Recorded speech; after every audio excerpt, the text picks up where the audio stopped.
Hey everyone, welcome to We Talk Data.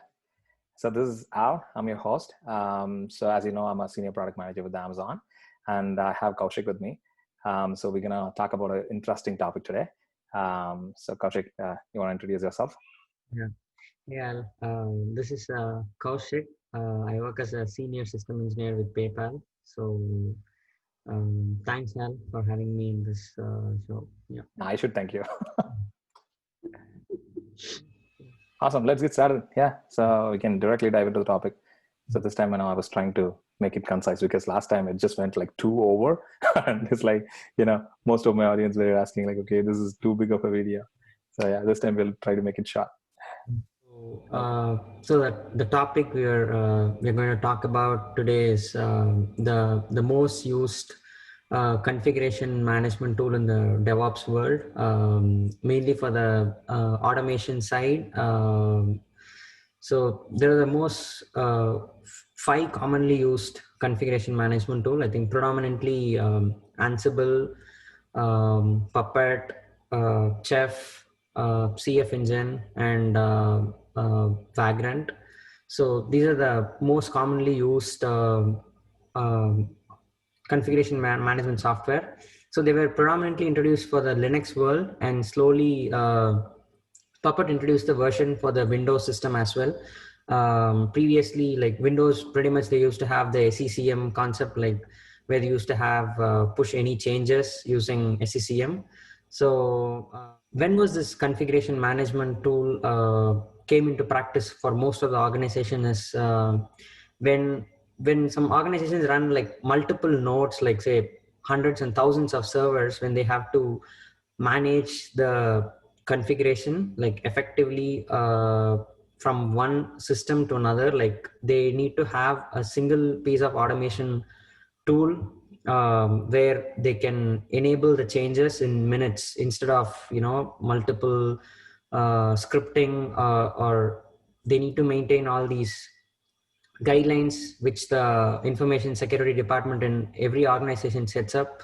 So that's where like all these tools become popular. That was a predominant change before the traditional system administration and the DevOps change took over last few years back. And Ansible was of course taken over by Red Hat, and that's where like they came into full force of the effective automation software. So it is not only used in the system administration or the DevOps world. Like now, I mean, tools like Ansible are used, for example, in the world of networking. Say, like if they have thousands of networking switches or routers and they have to push configuration, they just need to write a simple playbook in Ansible, and they just need to run those playbooks, and those changes get implemented on a different nodes of switches. So the use case for the automation software, it's getting wider, and the enterprises resort to all these tools as they can have less manpower to and run an effectively better organization, like in terms of managing their IT infrastructure. So yeah. Exactly. I think with the more cloud adoption, right? So, since pretty much most of the enterprise companies are moving towards, public clouds like AWS, Azure, Oracle, and others, right? So, infrastructure as a code actually is a major factor that drives this whole thing, faster. And also now it's like it's a most wanted skill set as well, right? Yeah, I think Ansible is, still so widely used across multiple different platforms, and also yeah, so it's like pretty much all kind of IT automations you can do it using these tools. So yeah, actually I'm very light on this topic, but yeah, I would like to know more, so which is awesome. So yeah, please go ahead. So I mean, the major difference in terms between all these tools is Ansible is basically uses SSH. So the entire architecture, how it works is it's a simple master and slave concept. So you have a master server, and from there, you have all your nodes connected. So nodes in the sense like all your servers or whatever, the equipments which so you have in your environment. So any changes you want to feed it, like once you push it onto the master server, like it gets replicated to all the nodes. So so the tools like Puppet, Chef, they're all agent based. So basically, you need to have the agent installed on all these nodes, and these nodes frequently check for any updates to the master server. So any new changes which is updated on the master um, will get replicated onto the nodes. So yeah, those are the big advantages. So like these agent, you can set up, timeout variables or kind of things, like, so you can, so agents keep running on these nodes every 2 minutes or 5 minutes. So any small changes you make it on the master server gets reflected on all these nodes. So um, I can give an example, like if a user has a home directory, and usually according to a lot of infosec guidelines, they say, like, the user's home directory should have say like 740 permission, like user should have his full permission, and the groups that he's part of should have only read, and others, I mean the world, should not have any read or write access as its home directory.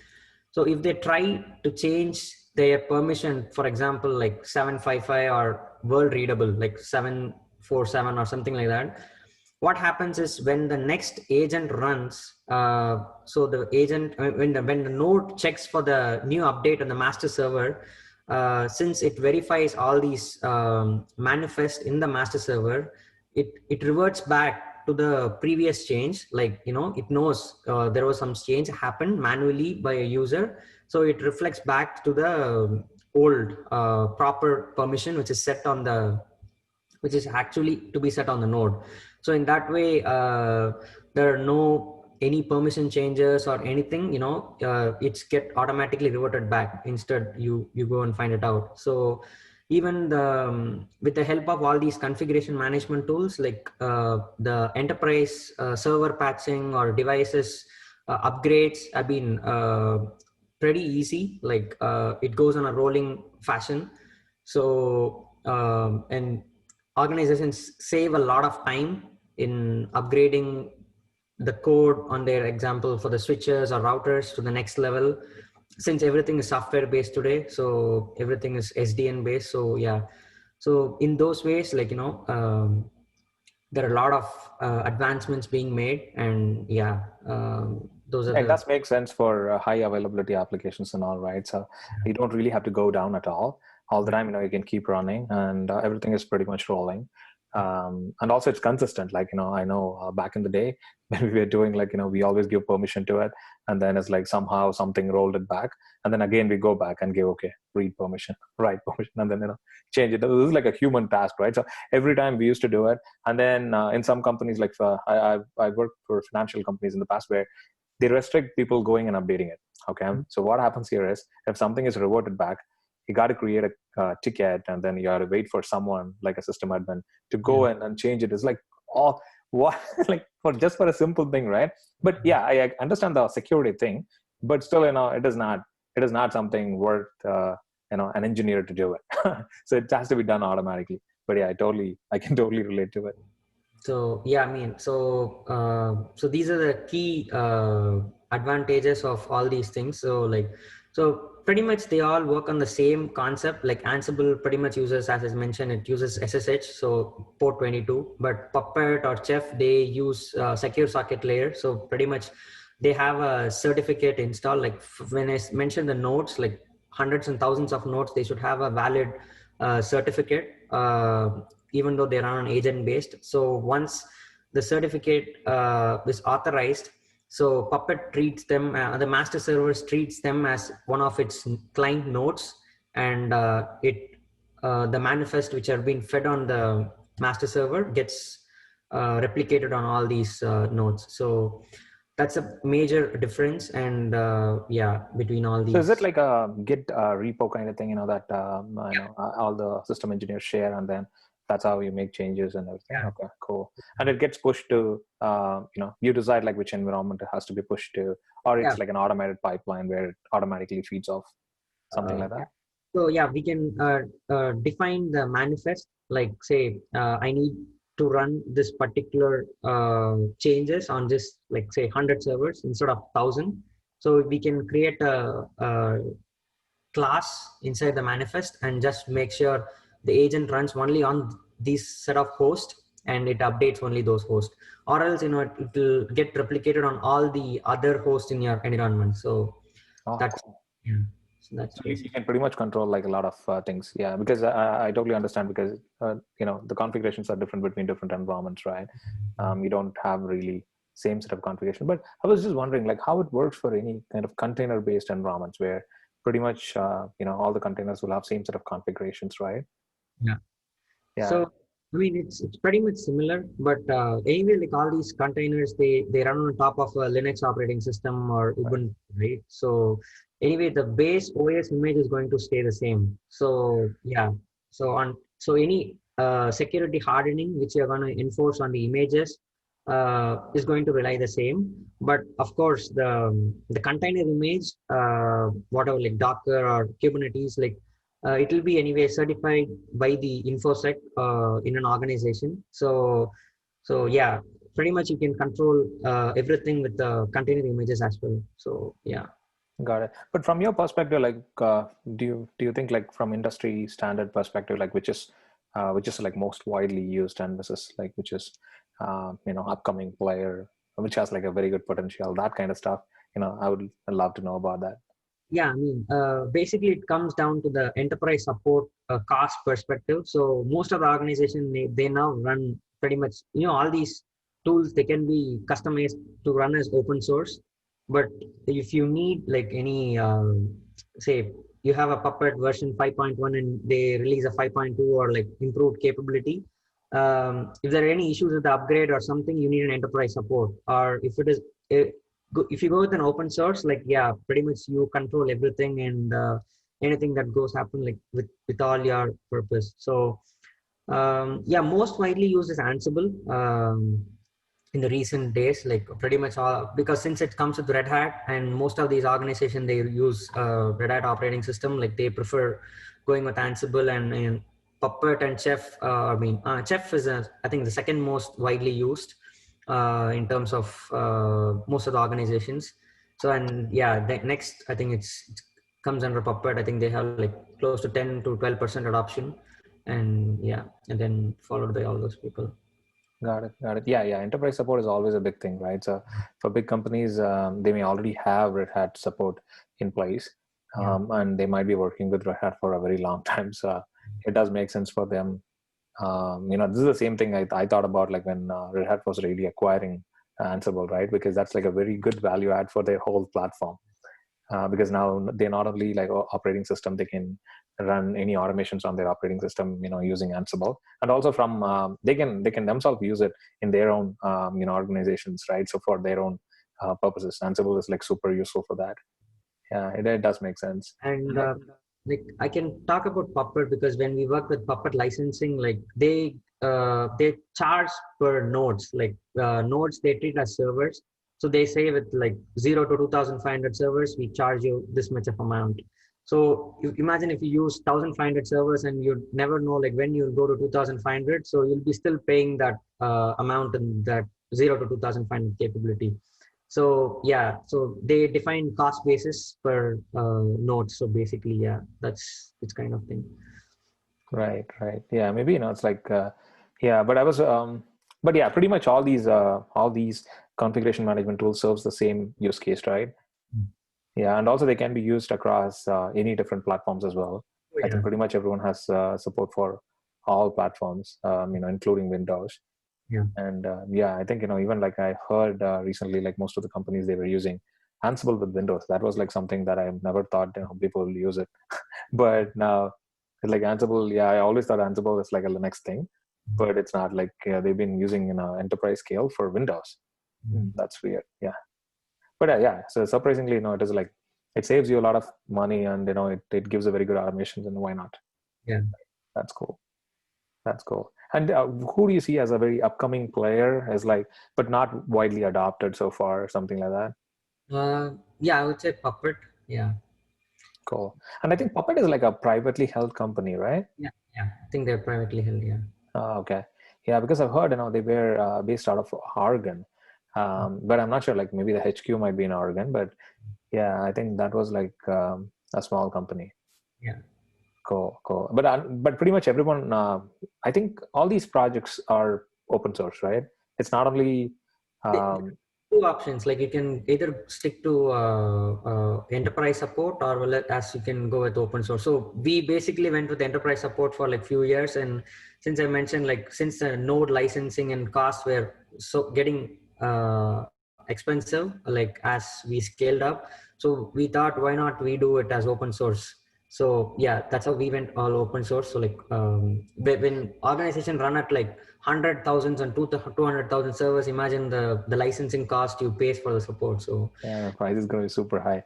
Instead, you can hire some developers to do it, right? Yeah, yeah. That's always, for some of these open source projects, the pricing is, if you go for the enterprise version, it's very, very pricey. But and also the open source projects, these open source projects actually has very good amount of contributors, and also they have a very good community around them. So yeah, whenever you submit a question, you get to answer like pretty much in a day or two. So yeah, I've seen some of these Stack Overflow ratings. I think not for this year. I think it's for the last year. I think where all these configuration tools were supported very widely. Like I mean, pretty much you submit a question, you get the answer back in like 24 hours, within 24 hours. So it's pretty awesome. So it's like if you have support like that, then yeah, why not? But yeah, not everything is like if you have a strong SLA and all, you have to have expertise in house. But if your application, some of these applications are not really critical, then yeah, it does yeah. make sense. And the advantage with this is, like earlier, like I think 2-3 years back, few of these tools were not supported on like major cloud platforms, but now it's been widely used everywhere and it's accepted. So it doesn't matter you run your data center on-prem or it's on the cloud. So even uh, it's very convenient for people who do lift and shift. So yeah, it's Oh yeah, yeah. Actually, I was thinking about it, so I wanted to ask you about that. So if you have part of your workloads in cloud and part of your workloads in on-prem, then you can still use same tool set. I mean, you can use the same tool set. What I mean is like you can use the same code base for both of those, or it's like you have to maintain. yeah, but anyway, like you go with your own custom image, right? Like so, but of course, like you'll have a separate master server for your on-prem, and you'll have a separate master server for the cloud environment because of Got all it. the firewall issues and stuff. So you'll have it separately. But anyway, like any for example, Red Hat 7 or 8, you get it certified. It goes through rigorous testing, like pen testing and all those. Like InfoSec reviews all your base images, which goes on to all your EC2 instances or all these VM images. So yeah, so you can use them. Like it's pretty much similar. So yeah. Cool, cool. Yeah, it does make sense. So yeah, because since you have two different masters, right? So it's better. And also, most of these environments, sometimes on-prem has like very, very tight security and a lot of different things. But when it comes to cloud, enterprises try to adopt different tool sets for security, for firewall and everything. Usually because on-prem firewalls are very different from, what you want to do in public clouds. Yeah, yeah, cool, awesome. I think, yeah, pretty much that. Those are the questions I had. And now I just started interrupting you in the middle. Sorry about that. Cool. I think, yeah. So do you have anything more to cover? I know we still have to do a deep dive on these because we just touched a very high level of what tools it is and what are the famous ones. But yeah, I would love to have you to do another deep dive where we just concentrate on one thing and then probably like an Ansible or a Puppet, and then we could just go much more deeper and how it fits for different types of use cases, because some of our audience might be very interested in using it for their own side gig products, or probably some of their own enterprise product things for automation. It'll be much more helpful. But yeah, so we can do that some other time. Yeah, but thanks for your time. So do you have anything else? No, I'm good. Yeah, let's do a deep dive session on how all these high-level architecture and how it gets fitted into the organization needs and sometime. Perfect. Awesome. So yeah, so then for audience, this is like a trailer for upcoming more DevOps oriented configuration tools that we're going to do a deep dive later. And thanks for listening. It's VTalk Data. Bye bye. Thank you.